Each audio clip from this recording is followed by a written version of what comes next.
Vote bank లేని BJP party గెలుస్తుందో గెలవదో తెలియని BJP పార్టీలోనే మీరు ఎందుకు చేరడం జరిగింది?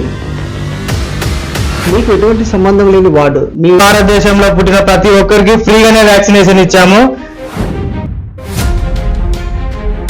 రెక్కాడితేనే డొక్కాడని కుటుంబాలప్పుడు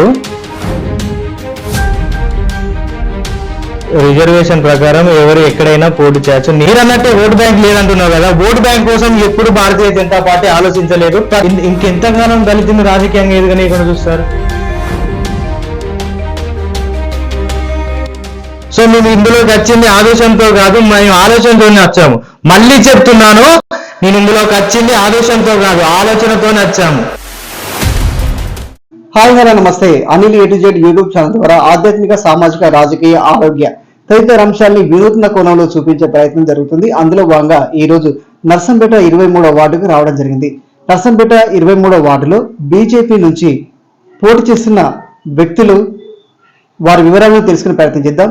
నర్సంపేట ఎలక్షన్ అంటే ఒక విలక్షణంగా ఉంటుంది అనడానికి వీరి బరి కూడా ఒకటని చెప్పవచ్చు. ఎందుకంటే జాతీయ స్థాయి పార్టీలో ఉన్నటువంటి బీజేపీ పార్టీ అంటే తెలియని వ్యక్తులు, బీజేపీకి ఈ సామాజిక వర్గాలు ఆమడ దూరంలో ఉన్నటువంటి వ్యక్తులు, అటువంటి జాతీయ స్థాయి పార్టీలో వీరు ఎందుకు పోటీ చేస్తున్నారు, వీరి ఉద్దేశం ఏంటి తదితర అంశాలని తెలుసుకునే ప్రయత్నం చేద్దాం.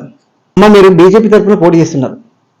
మీరు పోటీ చేయాలని ఎలా అనిపించింది? మీరు అక్కడ పోటీ చేయడానికి గెలిచే అవకాశాలు ఎక్కువ ఉన్నాయా? అందరికీ నమస్కారం. నా పేరు తప్పట్ల పుష్ప. 23వ వార్డులో బీజేపీ తరఫున పోటీ చేస్తున్నాం. మాది నిరుపేద కుటుంబం. మేము పేదల కష్టాలు ఎన్నో మాకు తెలుసు. మమ్మల్ని గెలిపిస్తే ఇంకా ఎక్కువ సేవ చేస్తాం ప్రజలకు. సతీష్, మీరు రాజకీయాల్లోకి ఎందుకు రావాలనుకున్నారు? ముఖ్యంగా బీజేపీ పార్టీలోకి వచ్చి పోటీ చేయాలని ఎలా అనిపించింది? అందరికీ నమస్కారం. నా పేరు తప్పెట్ల సతీష్. 23వ వార్డులో మా అమ్మను బీజేపీ అభ్యర్థిగా నిల్చోబెట్టడం జరిగింది. నేను ఒక నిరుపేద కుటుంబం నుంచి వచ్చాను. పేదల కష్టాలేంటో నాకు తెలుసు. సో నేను చిన్నప్పటి నుంచి ఆ పేదల కష్టాలు అనుభవిస్తూనే ఈ రోజు బయటకు తిరగడం జరిగింది. నేను మొదటి నుంచి చదువుకునేప్పటి నుంచి కూడా నాకు పెన్ను లేకపోతే ఎలాంటి బాధలు ఉంటాయో, ఫ్యాన్ లేకుంటే ఎలాంటి బాధలు ఉంటాయో, ఒక ఎగ్జామ్కి వెళ్తే కిట్ లేకపోతే ఎలా బాగుంటాయో, అలాంటి కష్టాలన్నీ చూసుకుంటూనే వచ్చినవాడిని నేను. సో నాకు ఈ రాజకీయంగా నాకు జనతా ట్రస్ట్ ద్వారా మన గోగుల రాణా ప్రతాప్ రెడ్డి అన్నవారు వాళ్ళు చేసే మంచి పనులు కానీ అన్ని విధాలుగా బాగుండి నాకు అన్ని కలిసి వచ్చి నేను భారతీయ జనతా పార్టీలకు వెళ్ళడం జరిగింది. అక్కడున్న పేద కుటుంబాలు ఏంటో నాకు తెలుసు. నేను నర్సంపేటలో ప్రతి వాడ తిరిగేవాడిని. రాణా ప్రతాప్ రెడ్డి ద్వారా ప్రతి వార్డు మీద మాకు పరిచయాలు కూడా చాలా బాగానే ఉండేటి. సో అందువల్ల అక్కడున్న పేద ప్రజలు నా వాళ్ళు కాబట్టి నాకు వాళ్ళ బాధలు ఏంటో తెలుసు. అక్కడున్న దళిత బాధలు తెలుసు. అక్కడున్న బీసీ వాళ్ళని కూడా నాకు అన్ని పరిచయాలతో ఉన్నాయి కాబట్టి ఆ వార్డులో మేము ఎక్కడో 3వ వార్డు నుంచి 23వ వార్డు దాకా పోటీ చేయడం జరిగింది. అక్కడికి వెళ్తే కూడా నా దళిత వాళ్ళు కాబట్టి నాకు మంచి ఆదరణ లభిస్తుంది. మీరు 23వ వార్డులో అమ్మను నిలబెట్టడం జరిగింది. మీకు ఎటువంటి సంబంధం లేని వార్డు, మీరు ఉండేది వల్లంనగర్లో. 23వ వార్డులో అమ్మను నిలబెట్టడం జరిగింది కదా, అంటే మీరు ఎలా దాన్ని మ్యాచ్ చేసుకుంటారు, ఎలా ఓటుని క్యాష్ చేసుకుంటారు? డాక్టర్ బిఆర్ అంబేద్కర్ గారు రాసిన రాజ్యాంగం ద్వారా రిజర్వేషన్ ప్రకారం ఎవరు ఎక్కడైనా పోటీ చేయొచ్చు. నేను పుట్టి పెరిగిన నా నర్సంపేట నియోజకవర్గంలో నేను పోటీ చేస్తున్నాను. అక్కడ రిజర్వేషన్ ప్రకారం ఎస్సీ ఉమెన్ రావడం జరిగింది. అందులో భాగంగా నేను ఎస్సీ ఉమెన్ మా మదర్ని నిల్చోబెట్టడం జరుగుతుంది.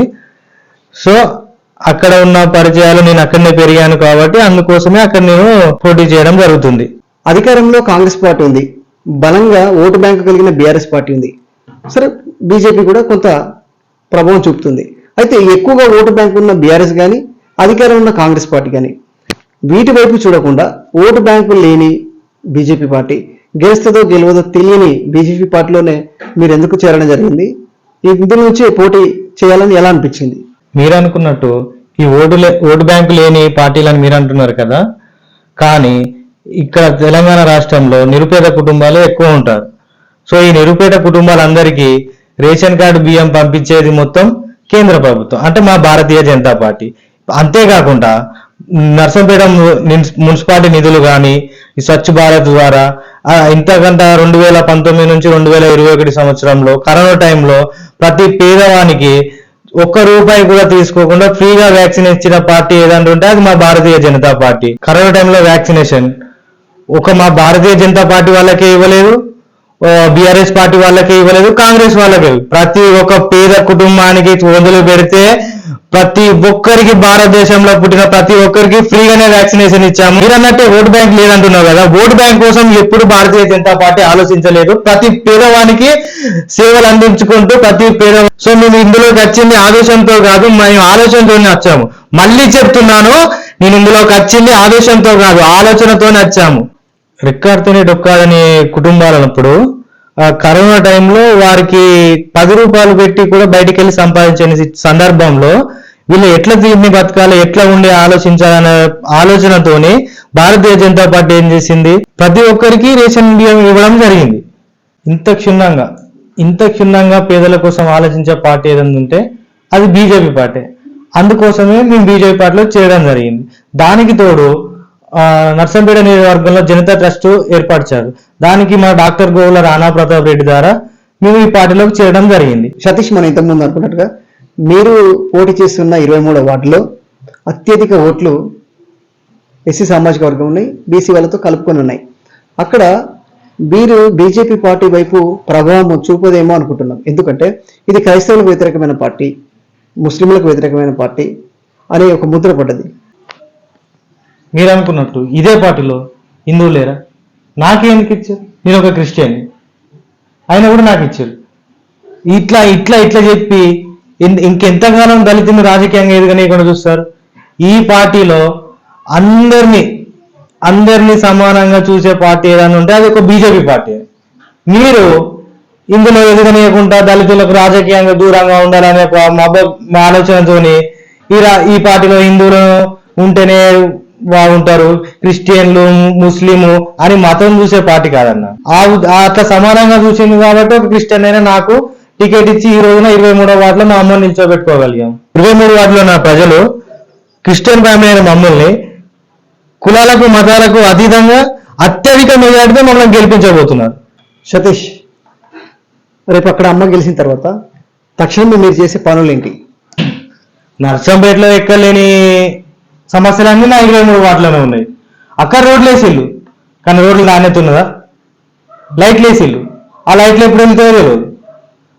ఎరుగుతున్నామో 24 గంటలు ఎరగాలి, లేకుంటే నైట్ అంతా వెళ్ళకుండా ఉండాలి. మిషన్ కాడ నీళ్ళు ఇచ్చింది, అవి ఎప్పుడు వస్తాయో ఎప్పుడు పోతాయో అది ఎవరు తెలియదు. కాలువలు వేసిళ్ళు, కాలువలు అన్నట్టు వేసిళ్ళు, కానీ అవి తీసుకోవాలదా? నర్సంపేట దళిత వాడ తీసేదంతా నా దళిత వాడ, కానీ నా దళిత వాడని క్లీన్ చేద్దామంటే ఎవరు కాదు. ఇట్లా చెప్పుకుంటా పోతే అనేకమైన సమస్యలు ఉన్నాయి. మేము గెలిచి ఆ ప్రతి సమస్యను మేము పరిష్కరిస్తాం. సతీష్, నిజంగా నీకు చప్పట్లు కొట్టాలి. ఎందుకు అంటే నువ్వు బాగా మాట్లాడినావని కాదు, నువ్వు అక్కడ అమ్మ నిలబెట్టావు, ఎస్సీ రిజర్వేషన్ అయింది కాబట్టి మాట్లాడాలని మాట్లాడుతున్నట్టు ఒక బట్టి పట్టినట్టు అనిపిస్తుంది. నిజంగా నీకు సమస్యలపైన చిత్తశుద్ధి ఉందా? నా ఒక్క మాట ఇంత ముందుకే చెప్పాను, నేను ఆవేశంతో రాలేదు, ఆలోచనతో వచ్చాను. ఇక్కడ ప్రధాన సమస్య కమ్యూనిటీ హాలు. మేము గెలిచాక మొట్టమొదటిసారిగా చేసే పని ఏదన్నా ఉందంటే అది కమ్యూనిటీ హాల్. నేను చదువుకున్న వ్యక్తినే, నిధులు ఎక్కడి నుంచి వస్తాయి, వాటిని ఏ విధంగా వినియోగించాలో తెలిసిన పూర్తి అవగాహన ఉన్న వ్యక్తినే నేను. అదే వాటి మీద ఉన్న పెద్ద మనుషుల యొక్క నిర్ణయాలు తీసుకొని అందరి సమక్షంలో ఆ వాటి అభివృద్ధి కోసం చేస్తాను. అదే విధంగా ఇది నా ఎలక్షన్ నేను అనుకోవట్లేదు. 23వ వార్డులో ఉన్న 1367 ఓటర్ల ఎలక్షన్ అని నేను భావిస్తున్నాను. ఈ 4 రోజులు తినిపిస్తారు, తాగిపిస్తారు, డబ్బులు ఇస్తారు. వీటి కోసం మీ అమూల్యమైన ఓటును అమ్ముకోకండి. ఎవరైతే మంచి చేస్తారో అనుకున్న వారినే మీరు ఎంచుకోండి. అభివృద్ధి కోసం ఓటేయండి. జై బీజేపీ. సమస్యలపై స్పందించడానికి డబ్బు ఉండాల్సిన అవసరం లేదు, గొప్పవారుగా ఉండాల్సిన అవసరం లేదు, స్పందించే గుణం ఉంటే చాలు అనుకునే వారిలో తప్పెట్ల పుష్ప కుటుంబం అటువంటిది. వారి పుత్రుడైనటువంటి వారి కొడుకు తప్పెట్ల సతీష్ ఆ కోవకే చెందిన వ్యక్తి. తను చిన్నప్పటి నుంచి ఎన్నో తనకు తోచినంత, గొప్పగా కాకపోయినా ఆయనకు తోచిన సహాయం చేసుకుంటూ వస్తున్నాడు. ఇటువంటి స్పందించే వ్యక్తులు కౌన్సిలర్గా పోటీ చేసినప్పుడు అభివృద్ధి మరింతగా ఉంటుంది అనే ఉద్దేశంతో వీళ్ళు రావడం జరిగింది. ఇటువంటి నిరుపేద కుటుంబం, నిస్వార్థంగా పనిచేసే కుటుంబం, ఇటువంటి కుటుంబాలు తప్పకుండా గెలవాలని మనస్ఫూర్తిగా Anil A to Z YouTube channel కోరుకుంటుంది. నమస్తే.